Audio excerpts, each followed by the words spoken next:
أعوذ بالله من الشيطان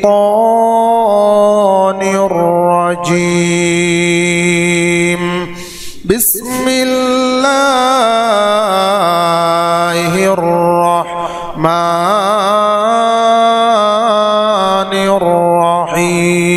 الرحيم إن تجتنبوا كبائر ما تنهون عنه نكفر عنكم سيئاتكم وندخلكم مدخلا كريما اللهم سبحانك لا علم لنا إلا ما علمتنا إنك أنت العليم الحكيم إن الله وملائكته يصلون على النبي يا أيها الذين آمنوا صلوا عليه وسلموا تسليما اللهم صل على سيدنا ونبينا وشفيعنا وحبيبنا ومولانا محمد صلى الله تعالى عليه وعلى آله وأصحابه وبارك وسلم بلغ العلا بكماله كشف الدجى بجماله حسنت جميع خصاله صلوا عليه وآله أحسن منك لم تر قط عيني أجمل منك لم تلد النساء بلغ العلا كشف الدجى بجماله حسنت جميع خصاله صلوا عليه وآله মহান আল্লাহ পাকের দরবারে অসংখ্য শুকরিয়া আল্লাহ সুবহান মুহিয়ান গরিয়ান সর্বশক্তিমান আল্লাহ পাক আমাদের সকলকে অত্র মসজিদে আসার এবং বসার তৌফিক দান করেছেন সেই জন্য সকলে সুউচ্চ কণ্ঠে পড়ছি আলহামদুলিল্লাহ কুরআনুল কারীমের সূরাতুন নিসা এর 31 নং আয়াতে কারিমা তিলাওয়াত করা হয়েছে এই আয়াতে কারিমার মধ্যে আল্লাহ পাক রব্বুল আলামিন তার বান্দাদেরকে মুসলিম সম্প্রদায়কে গুনাহকে বর্জন করার প্রতি আহ্বান করেছেন আল্লাহ পাক রব্বুল আলামিন বলছেন ইন তাজতানিবু কাবাইরা মা তুনহাউনা তোমরা যদি হে মুসলমানেরা তোমরা যদি ওই সমস্ত বড় গুনাহগুলোকে ছেড়ে দাও যেইগুলো তোমাদেরকে বারণ করা হয়েছে নিষেধ করা হয়েছে নুকাফিরা আনকুম সাইয়্যাতিকুম তাহলে আমি আল্লাহ পাক রব্বুল আলামিন তোমাদের জিন্দেগীর যতগুলো গুনাহ আছে সমস্ত যাবতীয় সগীরা গুনাহগুলো আমি আল্লাহ পাক রব্বুল আলামিন ক্ষমা করে দেব ওয়ানুদখিলকুম মুদখালান কারীমা এবং সর্বশেষ আমি আল্লাহ পাক রব্বুল আলামিন তোমাদেরকে আমার মর্যাদাবান আমার সম্মানিত সেই জান্নাত নামক স্থানটিতে তোমাদেরকে প্রবেশ করার অধিকার দিয়ে দেব আল্লাহ পাক রব্বুল আলামিন এখানে বলেছেন বড় গুনাহগুলো ছেড়ে দেওয়ার জন্য আর বড় গুনাহগুলো যদি ছেড়ে দেওয়া হয় তাহলে বড় গুনাহগুলো ছেড়ে দেওয়ার কারণে ফজিলত দুইটা। এক নম্বর ফজিলত হচ্ছে সগীরা গুনাহ মাফ করে দিবেন কে? দুই নম্বর হচ্ছে জান্নাত দান করবেন কে? দুইটা ফজিলত। এখন প্রশ্ন হলো যে গুনাহ কাকে বলে, গুনাহ জিনিসটা কি? এটাকে বোঝানোর জন্য এইভাবে বলা যেতে পারে, মনে করেন আপনার একজন শ্রদ্ধাভাজন গুরু রয়েছে, পুরো এলাকার সমস্ত মানুষ তাকে শ্রদ্ধার দৃষ্টিতে দেখে, সম্মানের দৃষ্টিতে দেখে। তিনি আপনাকে একটা কাজ করার জন্য অর্ডার করেছেন, আপনি তার কাজটা করে দিলেন না, অথবা তিনি আপনাকে একটা কাজ করতে নিষেধ করেছেন, তুমি এই কাজটা করো এবং এই কাজটা করো না। আপনি তার দুইটা কথার কোনোটাই শুনলেন না, যেটা করতে বলেছেন সেটা করলেন না, যেটা করতে নিষেধ করেছেন সেটা করে দিলেন।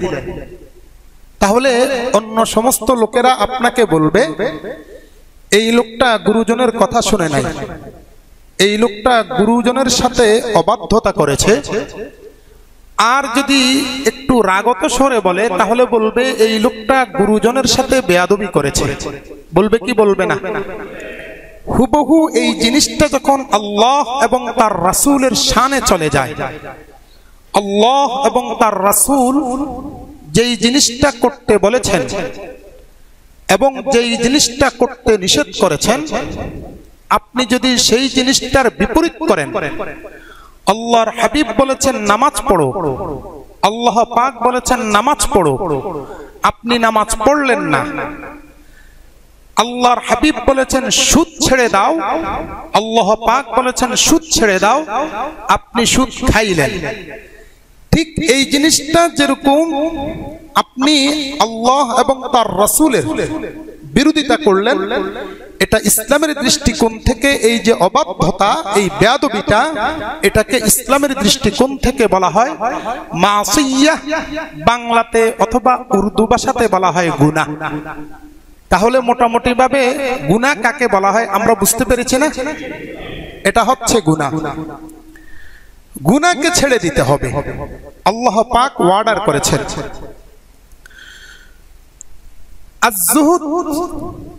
আজ-জুহুদুল কিতাব লিইবনে মুবারক রাহিমাহুল্লাহ। আব্দুল্লাহ ইবনে মুবারক রাহমাতুল্লাহি আলাইহি তিনি একটা কিতাব লিখেছেন, সেই কিতাবের নাম হচ্ছে কিতাবুল জুহুদ। সেই কিতাবের বাবু তাখওয়িফু আওয়াকিবুল মাআসি, আওয়াকিবুজ জুনুব নামক অধ্যায়ের মধ্যে তিনি একটা হাদিস উল্লেখ করেছেন হযরত আব্দুল্লাহ ইবনে আব্বাস রাদিয়াল্লাহু তাআলা আনহু থেকে। আব্দুল্লাহ হচ্ছেন হযরত আব্বাস রাদিয়াল্লাহু তাআলা আনহুর ছেলে। আব্বাস ছিলেন আল্লাহর নবীর চাচা। তাহলে আব্দুল্লাহ হচ্ছেন হযরত রাসূল করিম সাল্লাল্লাহু আলাইহি ওয়াসাল্লামের চাচাতো ভাই। আল্লাহর নবী যখন ইন্তেকাল করেন, আব্দুল্লাহ ইবনে আব্বাসের বয়স ছিল তখন মাত্র 10 বছর। আল্লাহর নবীর ইন্তেকালের সময় তার বয়স ছিল মাত্র 10 বছর, কিন্তু তাকে বলা হয় রাইসুল মুফাসসিরিন, সমস্ত মুফাসসিরদের নেতা বলা হয়। এর কারণটা কি? এর কারণ হচ্ছে আল্লাহর হাবিব সাল্লাল্লাহু আলাইহি ওয়াসাল্লাম ছোট্টবেলায় ওনাকে কোলে নিয়েছিলেন, কোলে নিয়ে একটা দোয়া করেছিলেন, আল্লাহুম্মা আল্লিমহুল কিতাব ওয়া ফাক্কিহুল ইলম। ও আল্লাহ, এই যে ছোট্ট শিশুটা আমার কোলে আছে, আমার চাচাতো ভাই, তুমি তাকে কিতাবের ইলম দান করো এবং জাগতিক এবং পরলৌকিক যত জ্ঞান আছে আল্লাহ তুমি দান করো। সঙ্গে সঙ্গে আল্লাহ পাক তা কবুল করে নিয়েছেন। এর বরকতেই উনি অনেক বড় একজন মুফাসসির, অর্থাৎ মুফাসসিরদের নেতা বনে গেলেন। অথচ আল্লাহর নবীর অনেক বড় বড় সাহাবী ছিল, ওনারা পর্যন্ত এই ছেলের কাছে, অর্থাৎ পরবর্তীতে উনি যখন অ্যাডাল্ট হলেন, বড় হলেন, তার কাছে জিজ্ঞেস করত কোরআনের এই আয়াতের অর্থটা কি, কোরআনের এই আয়াতের ব্যাখ্যাটা কি, আমাদেরকে বলে দাও। আব্দুল্লাহ ইবনে আব্বাস রাদিয়াল্লাহু তাআলা আনহু তিনি ছিলেন একজন মকবুল বান্দা, মকবুল সাহাবী। হযরত ওমর রাদিয়াল্লাহু তাআলা আনহুর খেলাফত কালে অনাবৃষ্টির কারণে সারা দেশে সংকট দেখা দিল, বৃষ্টি হচ্ছে না।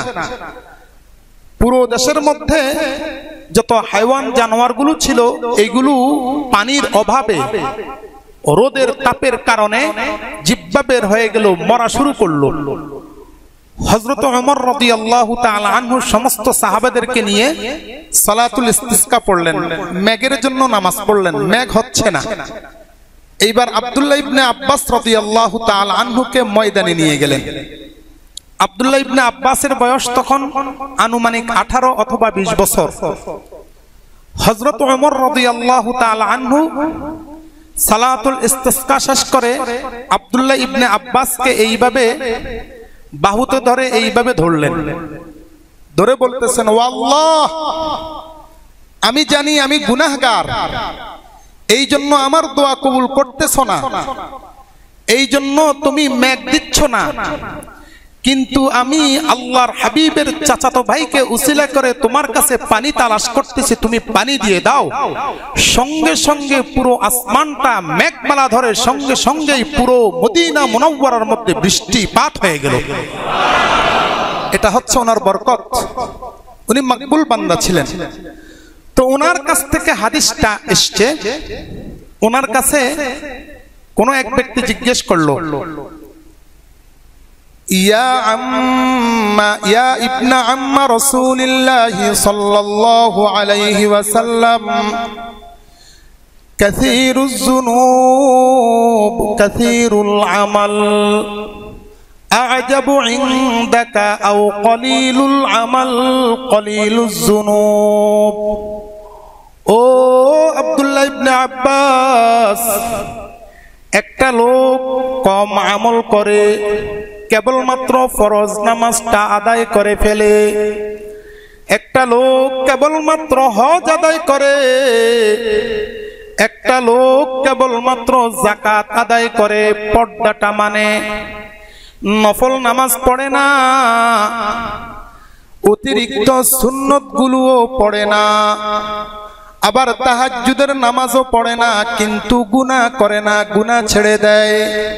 এই লোকটা বেশি উত্তম নাকি ওই লোকটা বেশি উত্তম যেই ব্যক্তি নামাজও পড়ে, তাহাজ্জুদের নামাজও পড়ে, আবার নফল নামাজও পড়ে, সুন্নত গুলোও করে, সাথে সাথে গুনাহও করে?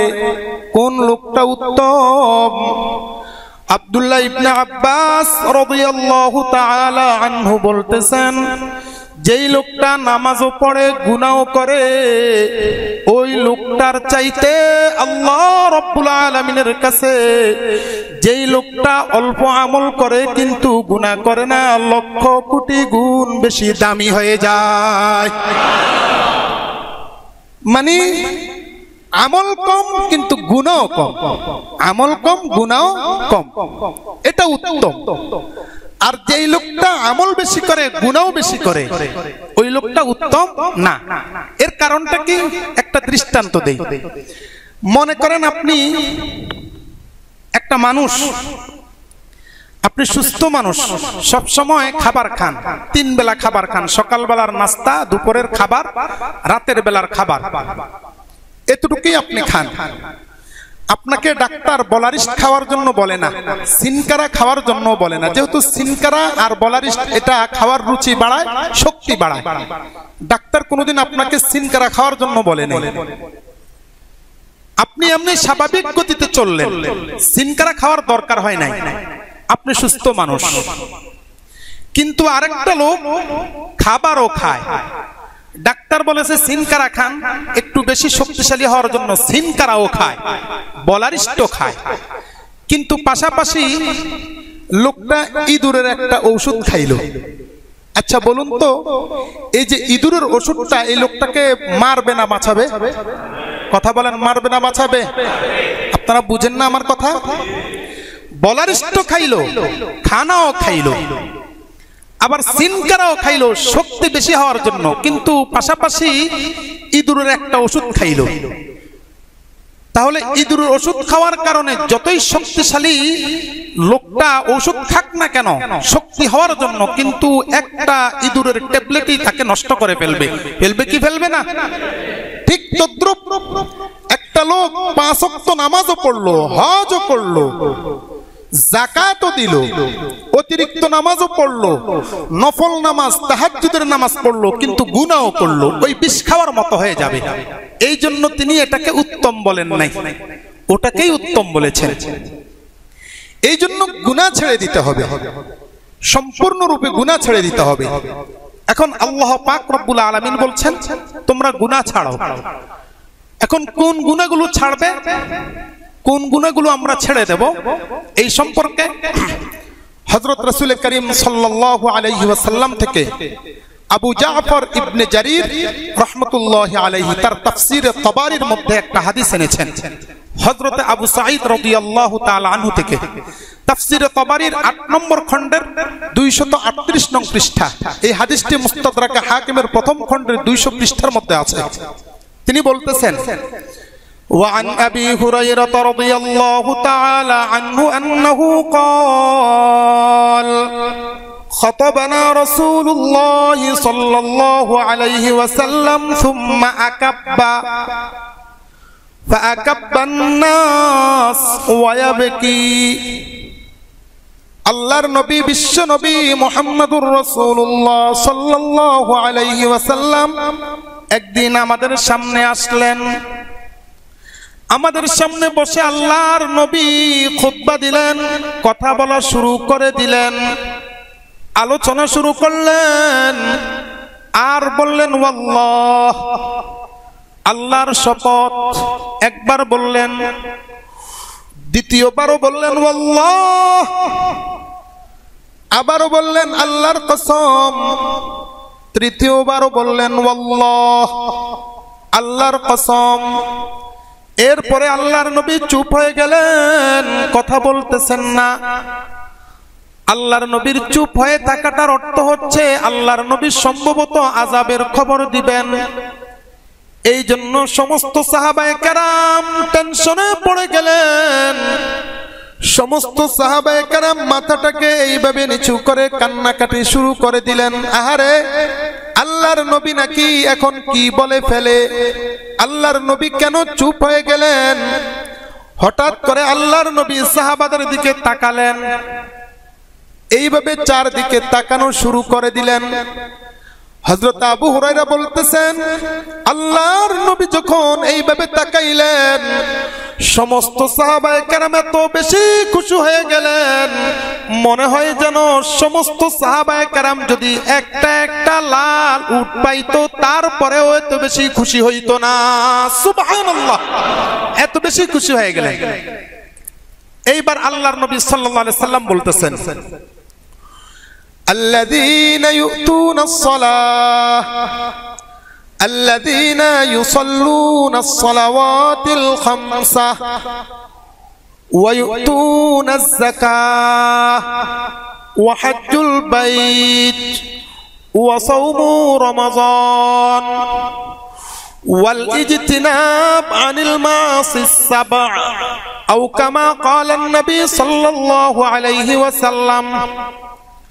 আল্লাহর নবী বললেন, আমার উম্মতেরা শুনে রাখো, ও সাহাবারা শুনে রাখো, যেই ব্যক্তি 5টা কাজ করবে, 1 নম্বর 5 ওয়াক্ত নামাজ পড়বে, 2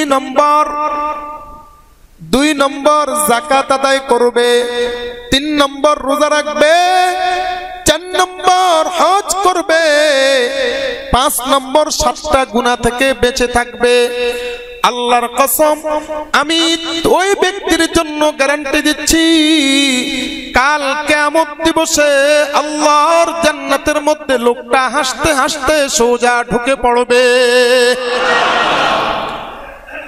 4টা জিনিস হচ্ছে, একটা হচ্ছে নামাজ, রোজা, হজ, যাকাত। এই 4টা জিনিস পাশাপাশি 7টা গুনাহ। কয়টা গুনাহ? বুখারী শরীফের 2766 নং হাদিসের মধ্যে এসেছে এই 7টা গুনাহ কি। এই 7টা গুনাহ সম্পর্কে হযরত আবু হুরায়রা বর্ণনা দিতেছেন। এক নম্বর হচ্ছে আশিরকু বিল্লাহ, এক নম্বর হচ্ছে শিরিক থেকে মুক্ত থাকা। ওই যে 7টা গুনাহ, এক নম্বর হচ্ছে শিরিক থেকে মুক্ত থাকা। যেই ব্যক্তি নামাজও পড়বে, হজও করবে, যাকাতও দিবে, আবার রোজাও রাখবে, সাথে সাথে শিরিক থেকে মুক্ত থাকবে।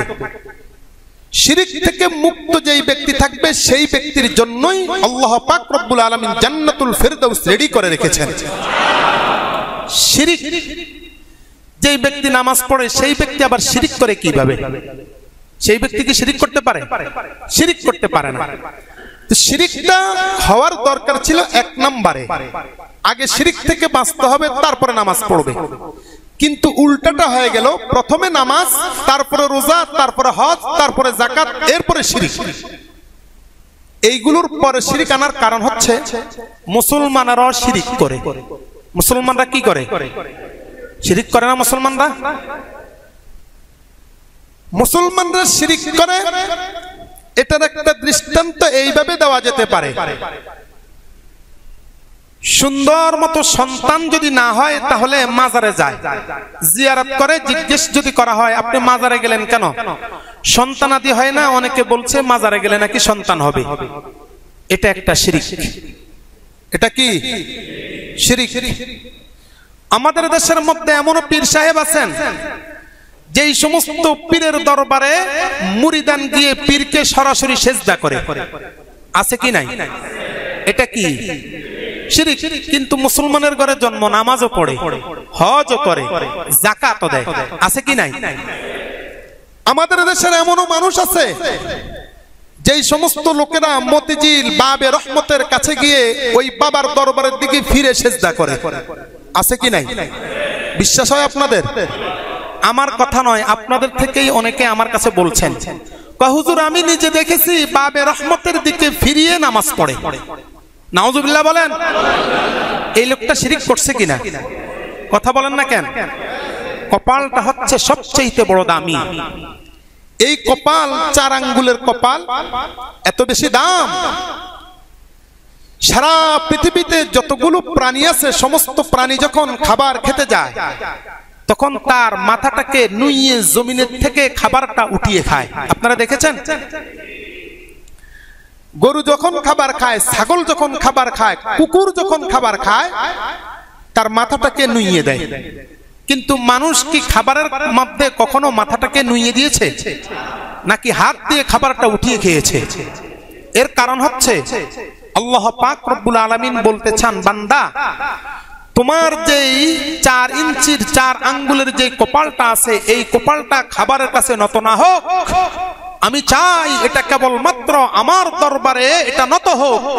তোমার এই 4 আঙ্গুলের কপালটা আমার কাছে নত হবে। আমি আল্লাহ রাব্বুল ইজ্জত তোমার জন্য রিজিকের দ্বার উন্মুক্ত করে দেব। এই জন্য আল্লাহ পাক রিজিকের কাছে পর্যন্ত মাথাটাকে নত করার জন্য সুযোগ দেন নাই। তাহলে সেই জায়গায় একজন পীরের দরবারে কখনো মাথাটাকে নত করা এটা শিরিক ছাড়া অন্য কিছু হতে পারে না। ঠিক কিনা বলেন? এটা খেয়াল রাখা চাই। যারা এই সমস্ত পীরের দরবারে যায় এদেরকে সুন্দর মতো আমরা ঠিক করতে পারি যে হুজুর কিভাবে। এদের সাথে কখনো জলচল করব না। এরা যদি বড় ব্যবসায়ী হয় এদের থেকে ব্যবসায়ীর পণ্য নেব না।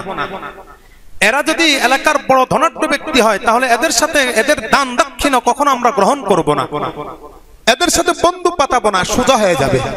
হবে কি হবে না? সামাজিক সচেতনতাই যথেষ্ট এদেরকে ঠিক করার জন্য। কিন্তু আমরা তো সেটা করছি না। আল্লাহ পাক আমাদেরকে বুঝবার তৌফিক দান করুন। 2 নম্বর যেই গুনাহটা বলা হয়েছে সেই গুনাহটা হচ্ছে আল্লাহর নবী বিশ্ব নবী মুহাম্মদুর রাসূলুল্লাহ সাল্লাল্লাহু আলাইহি ওয়াসাল্লাম বলেছেন, আকলুর রিবা। 2 নম্বর যেই গুনাহটা সেই গুনাহটা হলো সুদের গুনাহ, সুদ খাওয়ার গুনাহ। আল্লাহর নবী সাল্লাল্লাহু আলাইহি ওয়াসাল্লাম হাদিসে পাকের মধ্যে ইরশাদ করেছেন, ওই ব্যক্তি যেই ব্যক্তি সুদ খাবে, যেই ব্যক্তি সুদ খাবে সেই ব্যক্তির জন্য 70টা গুনাহ লেখা হয়, কমপক্ষে 70টা গুনাহ লেখা হয়। সবচাইতে ছোট গুনাহ হলো নিজের মায়ের সাথে কোনো ব্যক্তি যদি জিনায় লিপ্ত হয়, এই অপরাধের অপরাধী হিসাবে তাকে যেই গুনাহটা দেওয়া হয়, সুদ খাওয়ার কারণে আল্লাহ রাব্বুল আলামিন তাকেও সেই গুনাহ দেন। আর সবচাইতে বড় গুনাহ কি? 3 নম্বর পারার 6 নম্বর পৃষ্ঠার একেবারেই শেষ লাইনের মধ্যে আল্লাহ রাব্বুল আলামিন বলতেছেন, فَإِن لَّمْ تَفْعَلُوا فَأْذَنُوا بِحَرْبٍ مِّنَ اللَّهِ وَرَسُولِهِ। ও আমার বান্দারা শুনে রাখো, যদি রিবা থেকে তোমরা ফেরত না আসতে পারো, সুদ যদি বর্জন না করতে পারো, তাহলে রেডি থাকো, আমি আল্লাহ এবং আমার রাসূলের সাথে যুদ্ধ করার জন্য তুমি প্রস্তুত হয়ে যাও। নাউযুবিল্লাহ। আল্লাহর সাথে, আল্লাহর রাসূলের সাথে যদি এই এলাকার কেউ যদি প্রকাশ্যে যুদ্ধের ঘোষণা দেয়, আপনারা তার সাথে সম্পর্ক রাখবেন? কথা বলেন, রাখবেন? আমার তো মনে হয় কেউ যদি প্রকাশ্যে ঘোষণা দেয় যে আমি আল্লাহর সাথে যুদ্ধ করব, এটা যদি জবান দিয়ে বাইর করে, তাহলে এই লোকটার মনে হয় লাশ পড়ে যাবে সেখানে। পড়বে কিনা? আর কোন ব্যক্তি যদি মায়ের সাথে জিনা করার পর আবার বুক ফুলে বলে যে আমি মায়ের সাথে জিনা করেছি, আমার তো মনে হয় এই লোকটার লাশ পড়ে যাবে। পড়বে না? এই হুবহু এই দুইটা গুনাহ এই একজন সুদখোরের আমলনামায় লেখা হবে। তাহলে এই লোকটা কি ছোটখাটো পাপী? কথা বলেন না কেন, ছোটখাটো পাপী?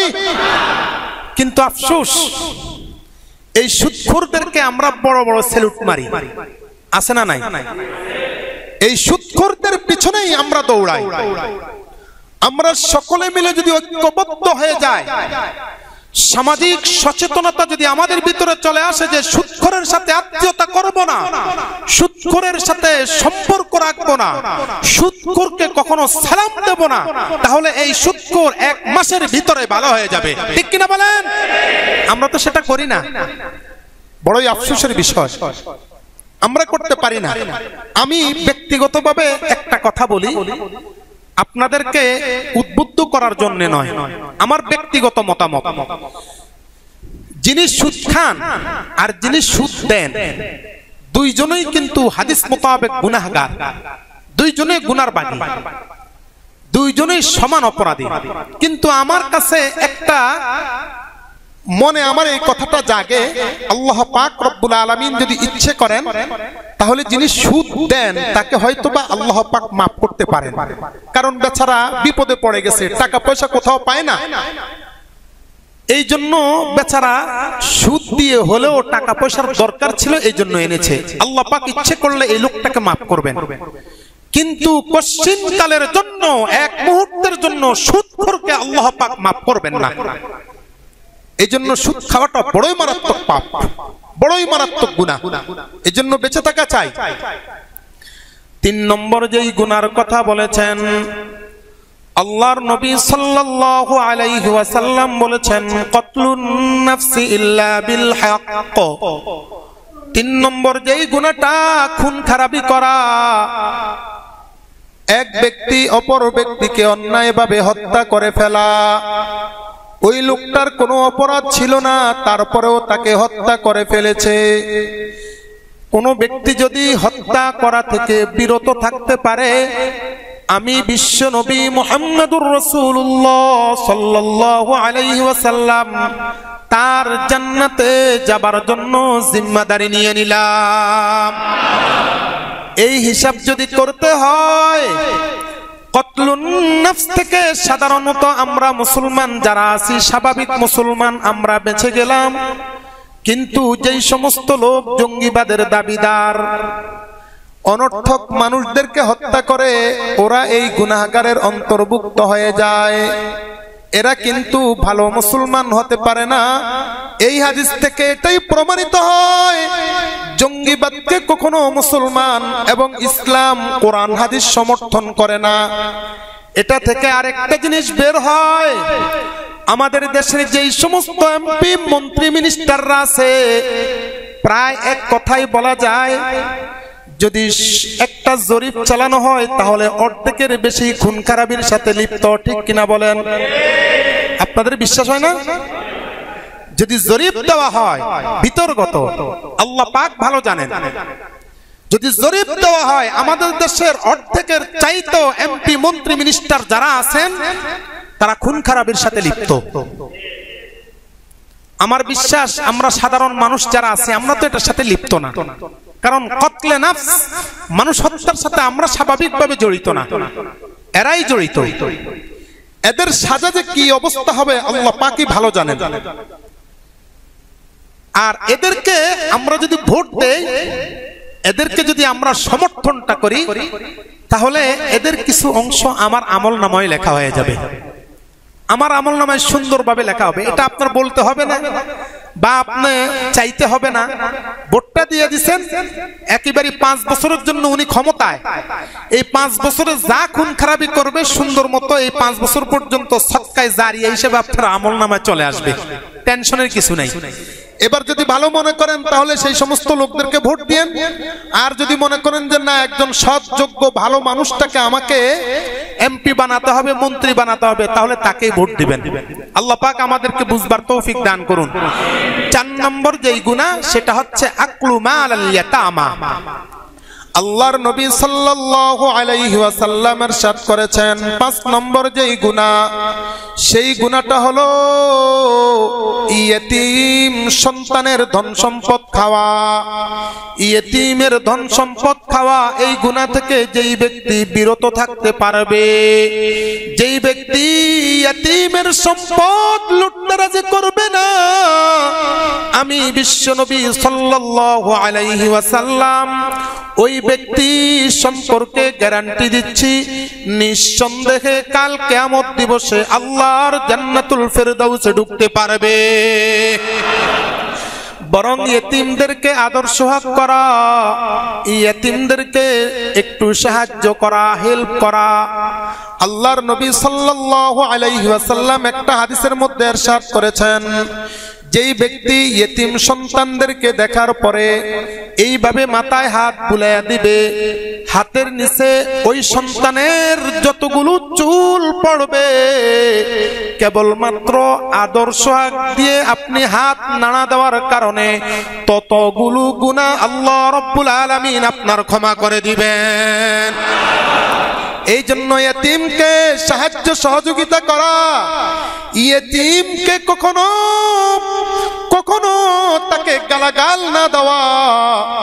আমাদের সমাজের মধ্যে এমনও মানুষ আছে, বড় ভাই মারা গেছে, বড় ভাইয়ের ছোট্ট ছোট্ট সন্তানগুলো রেখে গেছেন, এখন এই সন্তানের দিকে তাকান না, এই দিকে কোনো ভ্রুক্ষেপও করে না, বরং বড় ভাইয়ের যেই সম্পদগুলো আছে কিভাবে আত্মসাৎ করা যায় এই টেনশন সব সময় তার মাথায় কাজ করে, আছে কি নাই? আল্লাহর কসম বিশ্বাস করেন, যেই সমস্ত লোকদের ভিতরে ইয়েতিমের সম্পদ খাওয়ার লোভ আছে, আল্লাহ রাব্বুল আলামিন সূরাতুন নিসায়ের 9 নম্বর আয়াতের মধ্যে বলেছেন, ইয়াকুলুনা আমওয়ালাল ইয়াতামা যুলমান ইন্নামা ইয়াকুলুনা ফি বুতুনিহিম নারা। যেই ব্যক্তি ইয়েতিমের ধন সম্পদ খাইবে, যেই ব্যক্তি ইয়েতিমের টাকা পয়সা খাবে, আল্লাহর কসম ওই লোকটা ধন সম্পদ পেটে ঢুকায় নাই, ওই লোকটা টাকা পয়সা পেটে ঢুকায় নাই, বরং ওই লোকটা সরাসরি জাহান্নামের আগুনটা পেটের ভিতরে ঢুকায়া ফেলেছে। নাউযুবিল্লাহ। এই জন্য ইয়েতিমের সম্পদ থেকে বিরত থাকা চাই। 5 নম্বর যেই গুনার কথা আল্লাহর নবী সাল্লাল্লাহু আলাইহি ওয়াসাল্লাম বলেছেন, 5 নম্বর গুনাহ হলো গীবত করা। গীবত করা থেকে বিরত থাকা। আমরা সুযোগ পাইলেই অপরের গীবত করি, আমরা সুযোগ পাইলেই অমুক ব্যক্তি কি করেছে তার সমালোচনা করি, আর যদি ওই লোকটা ঘটনাক্রমে মসজিদের ইমাম সাহেব হয় তাহলে আরো একটু বেশি মজা পাই, আছে কি নাই? কথা বলেন না কেন? ইমাম সাহেবের দোষ হইলে একেবারেই পুরা চায়ের দোকানে পর্যন্ত আলোচনা হয়, আছে না? আহা, বড়ই আফসোসের বিষয়, তুমি মারা গেলে তোমার জানাজাটা কিন্তু ইমাম সাহেব পড়াইবে, তুমি মারা গেলে তোমার জানাজাটা ইমাম সাহেব পড়াবে। তুমি যদি মানাও করে যাও যে না না এই ইমাম সাহেব যেন আমার জানাজা না পড়ায়, কারো কাছে বলে গেছেন আর ঘটনাক্রমে তোমার স্ত্রী শুনলো না এই কথাটা, তাহলে স্ত্রী প্রথম বার্তা পাঠাবে যে হুজুরে বলবা যে জানাজাটা পড়ানোর জন্য। ইমাম সাহেব তোমার জানাজাটা পড়াবে, ইমাম সাহেব না থাকলে মুয়াজ্জিন সাহেব তোমার জানাজাটা পড়াবে। আর তুমি এই লোকটার গীবত করে কি মজাটা পাইতেছো, আহা বড়ই আফসোসের বিষয়। ইমাম সাহেবকে সামনে রেখে পিছনে দাঁড়ায়া তার পিছনে বলে ইক্তাদাইতু বিহাযাল ইমাম, ইমাম সাহেবের উপর আমি ইক্তেদা করতেছি। ইমাম সাহেব যেই দোয়া করে তুমি কেবল আমিন বললা, আমিন বলার কারণে আল্লাহ পাক রব্বুল আলামিন পুরা আলহামদুলিল্লাহ সূরার যতগুলো দোয়া আছে সমস্ত দোয়াগুলো মকবুল করে নেন। দোয়াটা ইমাম সাহেবের মাধ্যমে কবুল করাইলা আর ইমাম সাহেবের দোষ পিছনে পিছনে গাইলা। কত বড় একটা বোকামি না? কথা বলেন না কেন? আল্লাহ যদি জিজ্ঞেস করে কাল কিয়ামত দিবসে এদিকে আয়, ইমাম সাহেব যখন দোয়া করছিল তুই পিছনে নামাজ পড়ছিলি, আমিন বলছিলি, দোয়াটা তো কবুল করে নিছস, তাহলে ইমাম সাহেবের বিরুদ্ধে ষড়যন্ত্র করলি কেন? জবটা কি দিবেন? আল্লাহ পাক আমাদেরকে বুঝবার তৌফিক দান করুন। এগুলো আমি বলতে চাই না, কারণ আমি ইমাম সাহেব মানুষ তো আমার পক্ষে হয়ে যায়। অনেকে ভাববেন যে হুজুরের পক্ষে কথা বলে, এই জন্য বলতে চাই না। একটু বলে দিলাম, সতর্ক করে দিলাম। প্রায় আমি বলে থাকি ইমাম সাহেবের গীবত সমালোচনা করলে গুনাহ 3টা, আর একজন আরেকজনের গীবত করলে গুনাহ 1টা। আপনি ওই ব্যক্তির গীবত করেছেন, গুনাহ কিন্তু 1টা, সমালোচনার গুনাহ। আর ইমাম সাহেবের গীবত করলেন গুনাহ 3টা। 1 নম্বর সমালোচনার গুনাহ, 2 নম্বর গুনাহ হচ্ছে আপনার প্রতি ইমাম সাহেবের একটা ভক্তি শ্রদ্ধা ছিল, কিন্তু গীবত করার কারণে ভক্তি শ্রদ্ধা চলে গেল।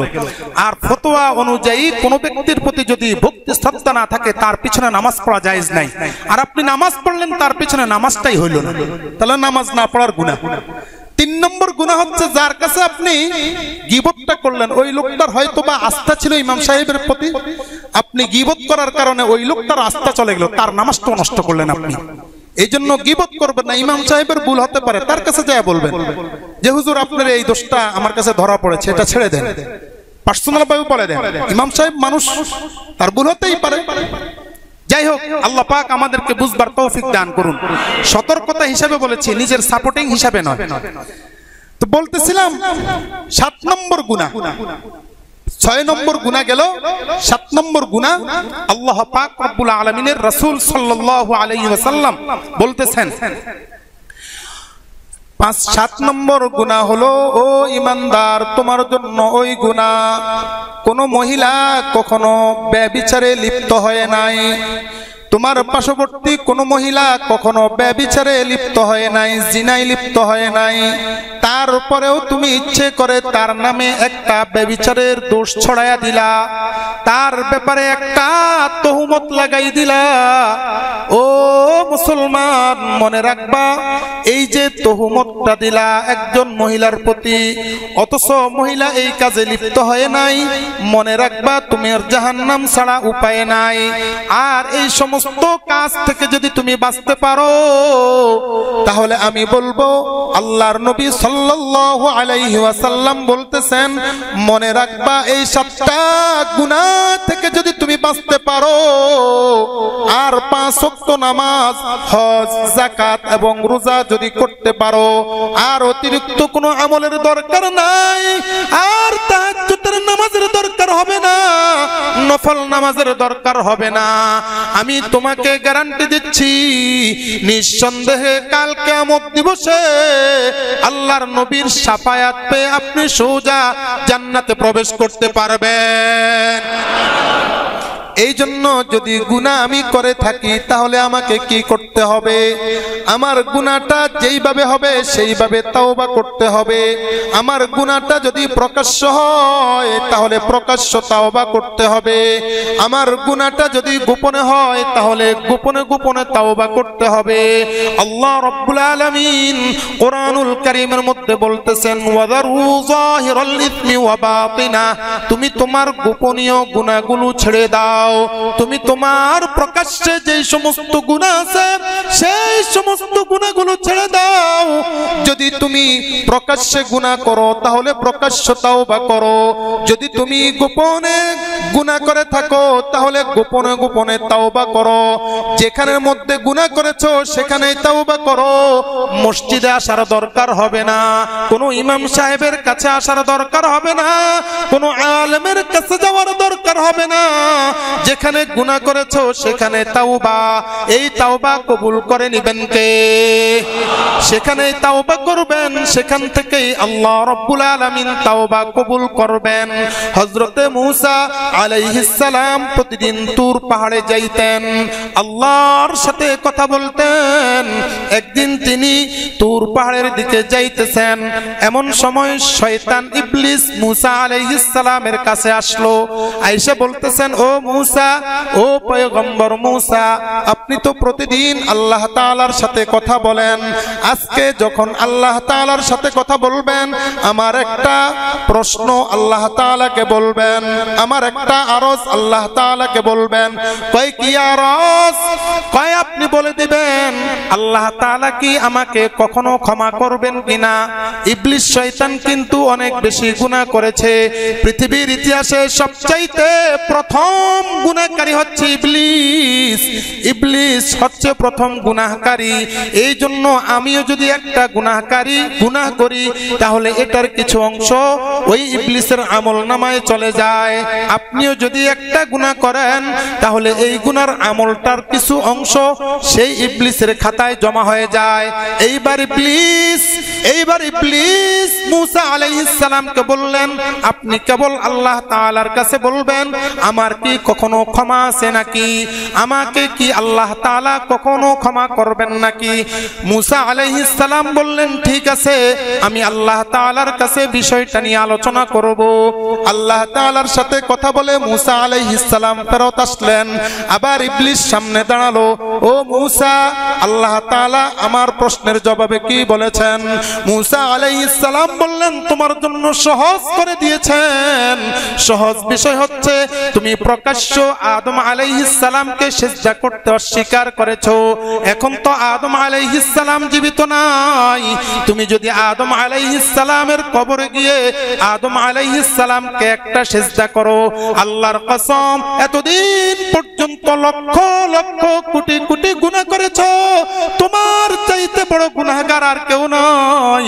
তুমি সিজদা করবা, এটাই তোমার তাওবা। তাওবা করার কারণে আল্লাহ রাব্বুল আলামিন তোমার সমস্ত গুনাহগুলো মুহূর্তের মধ্যেই মোচন করে দিবেন। কিন্তু ইবলিস তখন বলল, এটা তো কখনো সম্ভব না, জীবিত থাকা অবস্থায় তো আমি তাকে সিজদা করি নাই, এখন মারা গেছে, কবরে চলে গেছে, আমি বুঝি তাকে সিজদা করব? এটা কখনো হতে পারে না। কিন্তু তাওবা যদি করে তাহলে আল্লাহ তাআলা তাকে ক্ষমা করবেন ঘোষণা দিচ্ছেন না, কিন্তু তাওবা করে নাই, তার ক্ষমাও নাই। তাওবা হচ্ছে সবচাইতে বড় একটা হাতিয়ার মুমিনের। তাওবা যদি কোনো ব্যক্তি, আল্লামা তকি উসমানী সাহেব দামাত বারকাতুম তিনি একটা কথা উল্লেখ করেছেন, বান্দা যদি গুনাহ না করত তাহলে বান্দাকে দুনিয়াতে পাঠানো হতো না। বান্দা গুনাহ করবে এই জন্য আল্লাহ তাআলা দুনিয়াতে পাঠাইছেন। এটার হিকমতটা কি? এটার হিকমত হলো বান্দা গুনাহ করবে, আল্লাহ তাআলার কাছে ক্ষমা চাইবে, আবার গুনাহ করবে, আবার ক্ষমা চাইবে, আবার গুনাহ করবে, আবার ক্ষমা চাইবে। আল্লাহ তাআলার বড়ত্ব প্রকাশ পায় কি পায় না? নত হইতে হচ্ছে না। আমি যখন গুনাহ করব, ক্ষমা চাচ্ছি আল্লাহ তাআলার কাছে, তাহলে আল্লাহ তাআলার কাছে ক্ষমা চাওয়ার অর্থ হলো তার বড়ত্ব প্রকাশ করা। আর আল্লাহ তাআলা চান কেবল বান্দা আমার বড়ত্ব প্রকাশ করুক। এই জন্য আল্লাহ তাআলা বলতেছেন, তুমি যতবার গুনাহ করবা ততবার তাওবা করবা, যতবার গুনাহ করবা ততবার তাওবা করবা। বেশি তাওবা আমি আল্লাহ রাব্বুল আলামিন বেশি পছন্দ করি, আর তোমার তাওবার কারণে তোমাকে মোচন করে আমি জান্নাতি বানায়া দেব। এই জন্য তাওবা বেশি হওয়া চাই, প্রত্যেকটা ক্ষেত্রে তাওবা হওয়া চাই। সকালবেলা ঘুম থেকে উঠেছেন, সারাদিন কাজ কারবার করেছেন, রাতের বেলা ঘুমাতে যাবেন, তাওবা করে শুন। যদি মারা যান আর তাওবা করে যেহেতু শুয়েছেন, তাওবা করার কারণে আপনার মনটা পরিষ্কার, আপনার আমলনামাটা পরিষ্কার। যদি ঘটনাক্রমে মারা যান নিষ্পাপ, আপনি সোজা জান্নাতে চলে যাবেন। এইভাবে প্রতিদিন রাতের বেলায় ঘুমানোর সময় আপনি তাওবা করে নেন, তাওবা করে নেবেন, আপনার তাওবা মাকবুল করে নেবেন। যত বেশি তাওবা করবেন তত বেশি আল্লাহ রাব্বুল আলামিন আপনার তাওবাকে পছন্দ করবেন। এইজন্য আসুন আমরা গুনাহ ছেড়ে দেই। আমরা আমল যদিও কম করি কিন্তু গুনাহ করব না, তাহলে আমাদের এই অল্প আমলটাই আমাদেরকে এক সময় জান্নাতে নিয়ে যাবে।